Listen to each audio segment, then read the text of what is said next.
हमने देखा कईयों को टॉपर बनते, अब हमारी है बारी, क्योंकि हम कर रहे हैं लक्ष्य टॉप से तैयारी। हेलो बच्चों, आप सबका स्वागत है लक्ष्य टॉप में।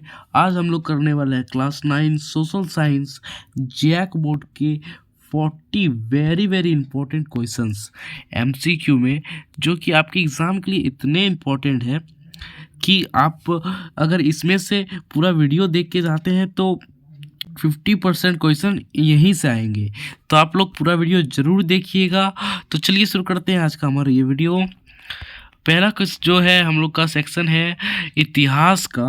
हमने इसमें चारों बुक का अलग अलग सेक्शन में बांट दिया है और इससे सारे वेरी वेरी इंपॉर्टेंट क्वेश्चंस लिए हैं। तो पहला जो है इतिहास का पहला क्वेश्चन है, फ्रांसीसी क्रांति कब हुई?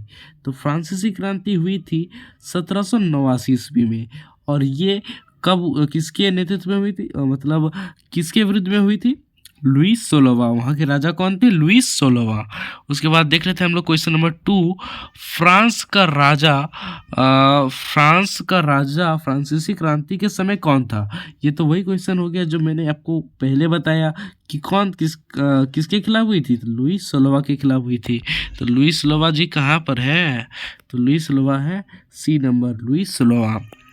और ये क्वेश्चन ये भी आ सकता है कि इसकी जो पत्नी थी वो कौन थी? तो लुईस 16वां की पत्नी का नाम था मैरी एंथोनेट।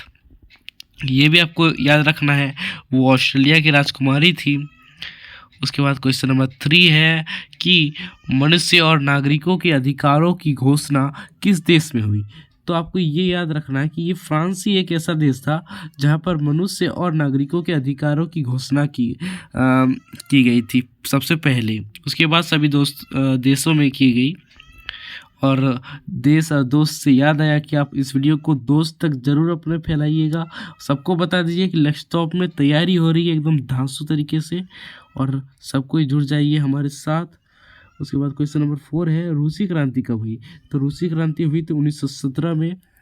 उसके आप लोगों को ये भी याद रखना है कि कब क्या हुआ था। मैं जो बता रहा हूँ आपको बस याद करते चलना है। मेरी गारंटी रही कि आपका A+ आना तय रहा। क्वेश्चन नंबर 5 है, रूसी क्रांति के नेता कौन थे? तो रूसी क्रांति के जो नेता थे वो थे लेनिन ही रूसी क्रांति का नेतृत्व किया था। ये सब चीज़ें आपको याद रखनी है, मैं आपको बताते जा रहा हूँ, आपको सब याद रखना है। आगे आपका 100 MCQ का वीडियो आ रहा है, उसे तो आप लोग मिस बिल्कुल नहीं कीजिएगा, क्योंकि 100 MCQ में से आप लोगों का उसमें से 30 MCQ मैच हो जाएगा, इतना मैं गारंटी ले रहा हूँ। उसके बाद क्वेश्चन नंबर 6 है, नाजी पार्टी का नेता कौन था? नाजी पार्टी का नेता हिटलर था। हिटलर ही था जिसने नाजी पार्टी का नेतृत्व किया था। क्वेश्चन घुमा के भी दे सकता है, आपको बस हर तरीके से तैयार रहना है कि क्वेश्चन कैसे भी आए हमको चक्का मारना है। उसके बाद क्वेश्चन है कि प्रथम विश्व युद्ध कब हुआ था? ये तो बड़ा लॉलीपॉप क्वेश्चन है, तो ये इसका आंसर हो जाएगा 1914 में हुआ था और ख़त्म हो गया था 1918 में। और यहाँ पर देखिए क्वेश्चन जो ऑप्शन सी है इसमें क्या पता चल रहा है? द्वितीय विश्व युद्ध हुआ था हमारा 1939 में। 1939 में द्वितीय विश्व युद्ध हुआ था और ख़त्म कब हुआ था? 1945। 6 साल चला था। आप लोगों को ये भी याद रखना है कि द्वितीय विश्व युद्ध कब हुआ था। उसके बाद क्वेश्चन नंबर 8 देख लेते हैं। क्वेश्चन नंबर 8 है, औद्योगिक क्रांति सबसे पहले किस देश में हुआ था? ये कहाँ होता है? इंग्लैंड में। ऐसा भी क्वेश्चन आ सकता है कि औद्योगिक क्रांति का जनक कौन सा देश है? तो कौन सा देश है? इंग्लैंड है। उसके बाद क्वेश्चन नंबर 9 है कि नेपोलियन बोनापार्ट किस देश से संबंधित है? तो ये तो आपको पता ही होगा कि नेपोलियन बोनापार्ट जो है वो कहाँ के शासक थे? नेपोलियन बोनापार्ट, तो नेपोलियन बोनापार्ट शासक थे फ्रांस के शासक थे नेपोलियन बोनापार्ट। उसके बाद क्वेश्चन नंबर हम लोग 10 देख लेते हैं कि 1917 की क्रांति किस देश से संबंधित है? तो ये किस देश से संबंधित है? तो ये रूस से संबंधित है। मैंने आपको पहले ही बताया कि किसी तरह से भी क्वेश्चन आए आपको छक्का मारना ही है। तो वहाँ पर हमने देखा कि रूस की क्रांति कब हुई। यहाँ पर क्वेश्चन पूछ दिया कि 1917 की क्रांति किस देश से संबंधित है, तो ये रूस से संबंधित है। क्वेश्चन नंबर 11, जो कि अब हमारा भूगोल स्टार्ट हो गया। मैंने कहा था आपको कि मैंने चारों बुक से क्वेश्चन लिए हैं। तो क्वेश्चन नंबर 11 है कि पृथ्वी की सबसे बाहरी परत क्या कहलाती है। तो पृथ्वी की सबसे बाहरी परत को क्रस्ट कहते हैं, और पृथ्वी का केंद्र जो होता है वो कोर होता है। उसके बाद क्वेश्चन नंबर 12 है, भारत का सबसे बड़ा पठार कौन सा है। तो भारत का सबसे बड़ा जो पठार है वो मालवा का पठार है। ये भी आपको याद रखना है, ये वेरी इंपॉर्टेंट क्वेश्चन है। क्वेश्चन नंबर 13 है कि गंगा नदी का उद्गम स्थल कहाँ है। तो ये भी बहुत इजी क्वेश्चन है लेकिन इम्पोर्टेंट भी है ये क्वेश्चन। तो ये गंगोत्री से होता है, और गंगोत्री कहाँ है, गंगोत्री हिमालय में है। और एक क्वेश्चन जो वेरी इंपॉर्टेंट है कि हिमालय का सबसे नवीनतम पर्वत कौन सा है, ये है शिवालिक। आपको याद रखना है, शिवालिक जो है हिमालय का नवीनतम पर्वत है। उसके बाद है क्वेश्चन नंबर 14 कि पृथ्वी अपनी धुरी पर कितने समय में एक चक्कर लगाती है। मतलब कि पृथ्वी जो अपने अक्ष पे कितने समय में एक बार घूमती है, तो ये 24 घंटे में। उसके बाद क्वेश्चन नंबर 15 है कि विषुवत रेखा इक्वेटर क्या है। तो विषुवत रेखा एक अक्षांश रेखा है। उसके बाद क्वेश्चन नंबर 16 है कि मानसून किस प्रकार की वर्षा है। मानसून से ही पता चल रहा है कि मौसमी, तो ये मौसमी वर्षा है। मानसून किस प्रकार की वर्षा है बच्चों, ये है मौसमी वर्षा। क्वेश्चन नंबर 17 है, भारत का सबसे लंबा नदी कौन सा है।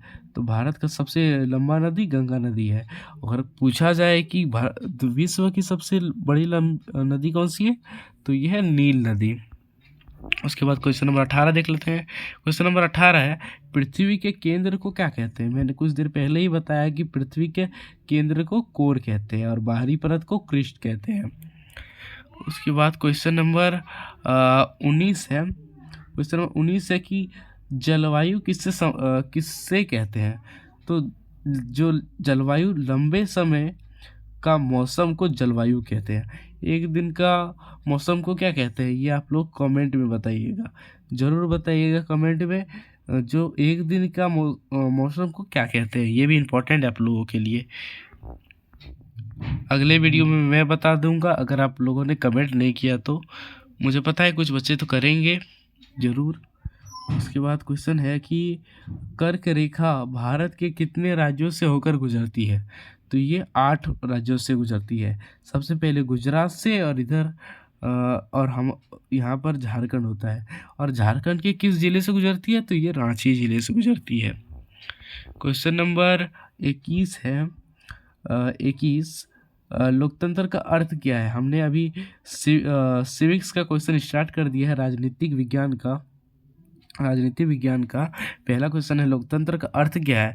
तो लोकतंत्र का अर्थ क्या है, राजा का शासन नहीं, ये तो गलत है। राजा का शासन को तो राजतंत्र कहते हैं।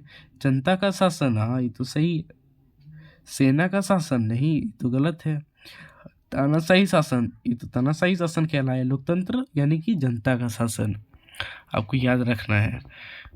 उसके बाद क्वेश्चन नंबर 22 है कि भारत में मतदान की आयु कितनी है। तो ये तो सबको पता ही होगा कि 18 वर्ष की आयु होने के बाद आप वोट दे सकते हैं। उसके बाद क्वेश्चन नंबर 23 है। कि भारत का संविधान कब लागू हुआ। भारत का संविधान कब लागू हुआ था, 26 जनवरी 1950 को लागू हुआ था। अगर क्वेश्चन पूछ दे कि भारत का संविधान कब बनकर तैयार हुआ, तो कब हुआ था ये, 26 नवंबर 1949 ईस्वी में। दोनों आपको याद रखना है, कब तैयार हुआ था और कब लागू हुआ था। लागू हुआ था 26 जनवरी 1950 को, और तैयार हुआ था 26 नवंबर 1949 को। क्वेश्चन नंबर 24 है, भारत के राष्ट्रपति का कार्यालय कितना होता है। तो ये होता है 5 वर्ष का। आपको याद रखना है कि केंद्र में जो होता है 5 वर्ष का होता है और राज्य में होता है 6 वर्ष का, 6 वर्ष का राज्य में।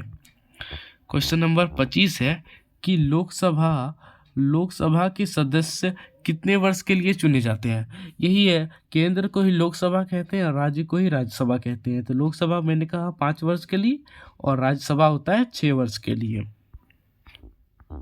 उसके बाद क्वेश्चन नंबर 26 है। क्वेश्चन नंबर 26 है कि मौलिक अधिकार किससे संबंधित है। तो ये सरकार से तो नहीं है, नागरिक से, हाँ नागरिक से, सेना से भी नहीं है और ये न्यायालय से भी नहीं है। तो आपको पता होना चाहिए कि हमें 6 मौलिक अधिकार दिए गए हैं। पहले ये था 7, लेकिन बाद में इसे हटा दिया गया। एक अधिकार हटा दिया गया था, संपत्ति का अधिकार, और ये कब हटाया गया था, तो ये 1942 में हटाया गया था। 44वां संशोधन द्वारा ये संपत्ति के अधिकार को हटा दिया गया था और अब है 6 मौलिक अधिकार। उसके बाद क्वेश्चन नंबर 27 है कि ग्राम पंचायत का प्रमुख कौन होता है। तो ग्राम पंचायत का प्रमुख मुखिया होता है। ग्राम पंचायत के प्रमुख को मुखिया कहते हैं।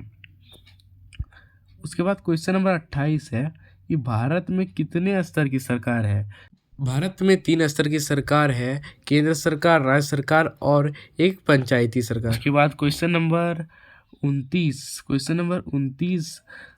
उससे पहले मैं बता दूं कि हम लोग अर्थशास्त्र यानी कि हमारे लास्ट बुक में आ चुके हैं। अभी तक आप लोगों ने अगर सब्सक्राइब नहीं किया है तो सब्सक्राइब जरूर कर लीजिएगा।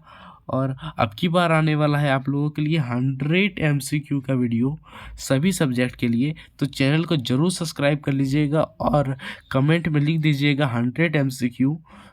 उसके बाद मैं आप लोगों के लिए 100 वो MCQ लाऊंगा जो कि पहले प्रीवियस ईयर में आ चुकी है। मैं प्रीवियस ईयर का क्वेश्चन पेपर से आप लोगों के लिए लाऊंगा ताकि आप लोगों को पता ही होगा कि कितने क्वेश्चन इसमें से रिपीट होते हैं।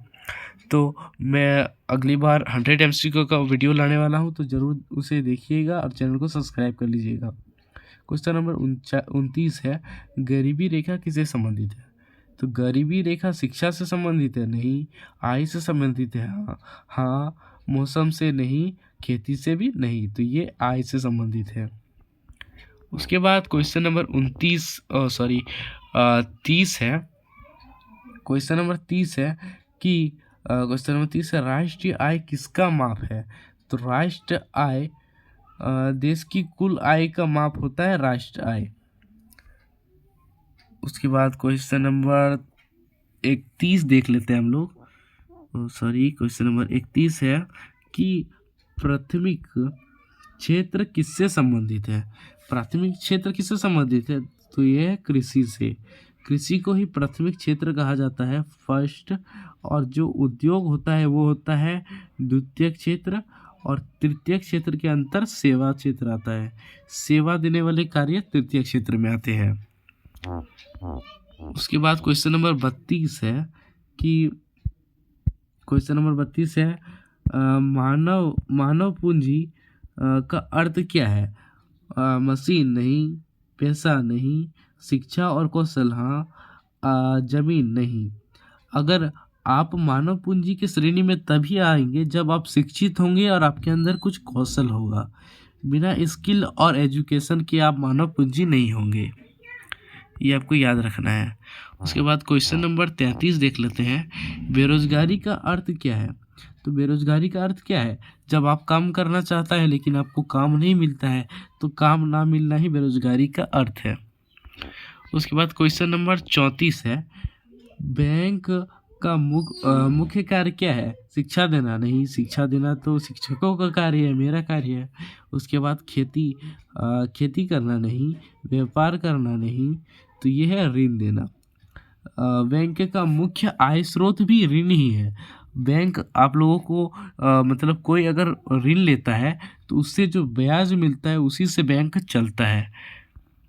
उसके बाद क्वेश्चन नंबर 35 जो है, क्वेश्चन नंबर 35 है कि मुद्रा का मुख्य कार्य क्या है। मुद्रा का मुख्य कार्य क्या है, तो मुद्रा का मुख्य कार्य क्या है, वस्तु विनिमय, हाँ। संग्रह करना, हाँ। धन के रूप में हम मुद्रा को संग्रहित करते हैं। लेन देन को आसान बनाना, हाँ ये भी करता है। खेती करना नहीं। तो शायद यहाँ पर क्वेश्चन में कुछ गलती हुआ है। यहाँ पर होना चाहिए कि मुद्रा का मुख्य कार्य क्या नहीं है, तो ये हो जाएगा खेती करना। इसे आप लोग अच्छे से नोट कर लीजिएगा। उसके बाद क्वेश्चन नंबर 36 है। क्वेश्चन नंबर 36 है कि उपभोक्ता उपभोक्ता किसे कहते हैं? जो वस्तु बेचते हैं, नहीं उसे तो विक्रेता कहते हैं। वस्तु खरीदने वाले को, हाँ जो खरीदता है उसे उपभोक्ता कहते हैं। उत्पादन, नहीं उसे तो उत्पादक कहते हैं। बैंक कर्मचारी, उसे तो बैंक कर्मचारी ही कहते हैं। तो इसका सही आंसर हो जाएगा वस्तु खरीदने वाले को उपभोक्ता कहते हैं। उसके बाद क्वेश्चन नंबर 37 है कि विकास का मुख्य उद्देश्य क्या है? तो विकास का मुख्य उद्देश्य क्या है? धन कमाना, नहीं केवल धन कमाने से आप विकसित नहीं कहलाएंगे। लोगों का जीवन स्तर सुधारना, हाँ युद्ध करना नहीं, व्यापार करना नहीं। तो इसका सही आंसर हो जाएगा लोगों का जीवन स्तर सुधारना। उसके बाद क्वेश्चन नंबर 38 है कि जनसंख्या वृद्धि किससे संबंधित है? जन्म दर से, हाँ किसी व्यक्ति का अगर जन्म होगा तो ये भी जनसंख्या से संबंधित है। मृत्यु दर, हाँ ये भी है। प्रवास, यानी प्रवास का मतलब होता है कि एक स्थान से दूसरे स्थान में चले जाना, तो ये भी जनसंख्या वृद्धि से संबंधित है। और उपयुक्त में से सभी, इसका सही आंसर हो जाएगा उपयुक्त में से सभी। उसके बाद हम लोग देख लेते हैं क्वेश्चन नंबर 39। क्वेश्चन नंबर 39 है कि वैश्वीकरण का अर्थ क्या है? वैश्वीकरण का अर्थ होता है देश बंद कर देना, नहीं देश के बीच व्यापार करना, देशों के बीच व्यापार करना। हाँ अगर दो देश आपस में व्यापार करेंगे तभी ना वैश्वीकरण होगा। तो इसका सही आंसर हो जाएगा देशों के बीच व्यापार करना। युद्ध करना नहीं होगा और खेती करना भी नहीं होगा। हम लोग आ चुके हैं अब लास्ट क्वेश्चन 40 नंबर। अभी तक आप लोगों ने अगर सब्सक्राइब नहीं किया है तो सब्सक्राइब जरूर कर लीजिएगा चैनल को और लाइक भी कर दीजिएगा वीडियो को। क्वेश्चन नंबर 40 है कि मानव विकास सूचकांक HDI किस पर आधारित है? तो ये आधारित है आय पर भी है, शिक्षा पर भी है, स्वास्थ्य पर भी है। इसका मतलब हो जाएगा question number option number D, यानी कि उपयुक्त में से सभी। तो इसी के साथ बच्चों हमारा ये आज का क्लास समाप्त होता है। मिलते हैं नए वीडियो में, तब तक के लिए धन्यवाद।